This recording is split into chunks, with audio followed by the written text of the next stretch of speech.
Good morning. You may be wondering why I'm standing next to the beach at Fermain. Well, today is Rogation Sunday, the time when spring reaches its peak and it's about to mature into the fullness of summer. The word rogation comes from the Latin word rogare, meaning to ask. And the 3 weekdays leading up to Ascension Day, which is on Thursday, are known as Rogation days. However, many churches have observed the preceding Sunday, the 6th Sunday of Easter today, as Rogation Sunday. The Gospel in the Book of Common Prayer for today includes the words of Jesus, "Whatsoever ye shall ask for in my name, he will give it to you." Originally, the Christian observance of Rogation was taken over from Greco-Roman religion, where an annual procession invoked divine favour to protect crops against mildew. The tradition grew of using processions, often around the parish boundaries, for the blessing of the land. These processions concluded with a Mass. The Rogation procession was suppressed at the Reformation, but it was restored in 1559.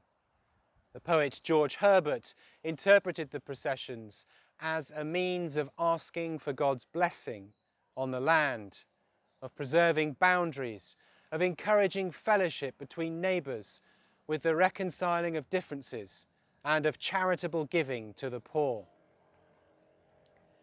The tradition of beating the bounds was important as it committed to memory the civic boundaries long before Google Maps was invented. In more recent times, the scope of Rogation has been widened to include petition for the world of work and for accountable stewardship and prayer for local communities. So the reason I am standing next to the beach at Fermain is that this is the most southerly point of the St Peter Port parishes. Behind me is our neighbouring parish of St Martin's. As we can't beat the bounds of our parishes in person, I thought we could go on a virtual journey together this morning to the furthest points of our 2 parishes.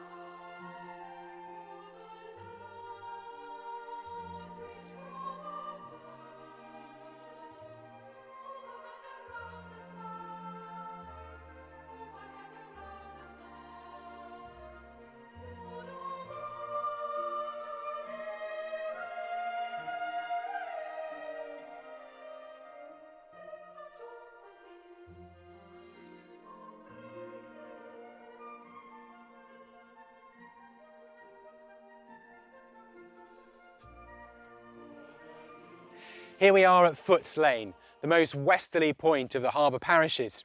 In front of me we join St Andrew's Parish, and over to my right the parish of the Vale. At the heart of the message of Rogation Tide is the idea that we should be faithful stewards of God's kingdom here on earth, to protect it, to care for it and nurture it for future generations.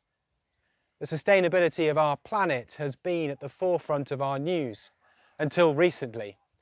The likes of climate change activist Greta Thunberg making us think more about our climate and how we care for God's world. On a more local level, we are also called to be faithful stewards of our churches, the buildings which hold so many memories for us in our lives as Christians. We need to protect them, maintain them, and ensure they are fit for purpose, not only for our generation, but for future generations. Sadly, whether we are using our buildings or not, they still need to be cared for. And therefore, as faithful stewards, we must provide for their needs. Thank you to those who have made donations to help to cover our costs during this difficult time. We hope it will not be too long before we are able to hold services in our churches, but we are pleased that from tomorrow both the Town Church and St John's Church will be open for private prayer.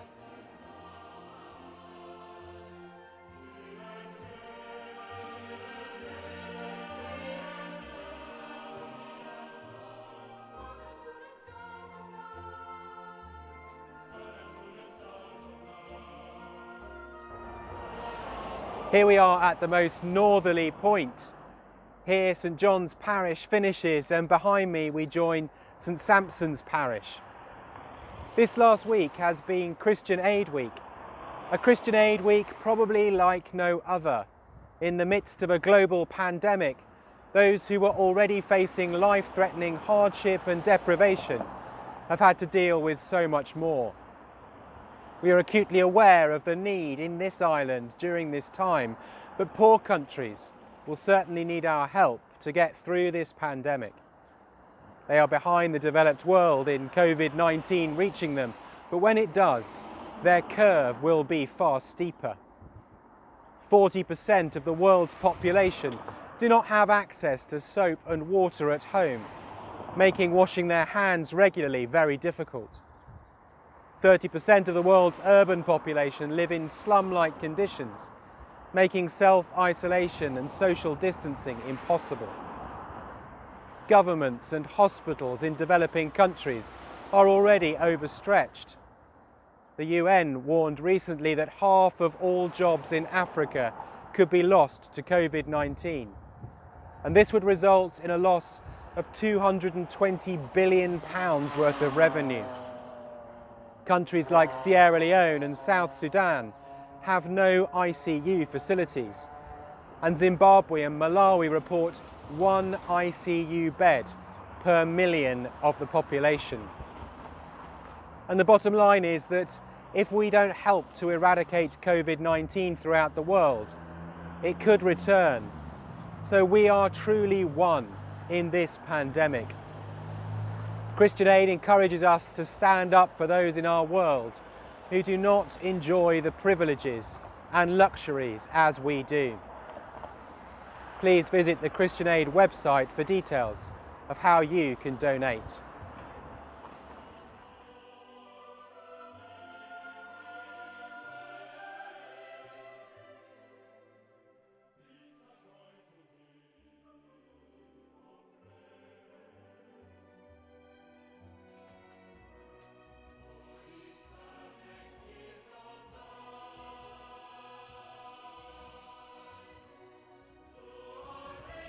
For a long time, the idea of borders and boundaries has probably not been at the forefront of our minds.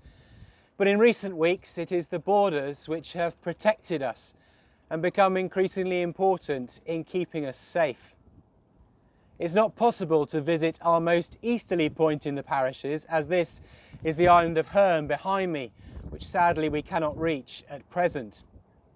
But St Julian's Avenue in front of me is the border between the parish of St John's Church and the town church parish. But the border between our two parishes has become increasingly blurred, and our virtual borders have been opened up to the wider world as we are able to join together to worship online. Jesus says that if we love him, we will keep his commandments. We will keep his commandments to show love for one another. Although physically we are not together, we are united in the love of Jesus Christ through our baptism. This Thursday we will join together once again in the great feast of the Ascension, when Jesus leaves his apostles to join his Father in heaven. And he promised that he would send the Spirit to clothe the apostles with power from on high. Whatever challenges we face as a church and a community over the coming months, we must trust that the Spirit will guide us, in us and through us. Back to Peter in the studio.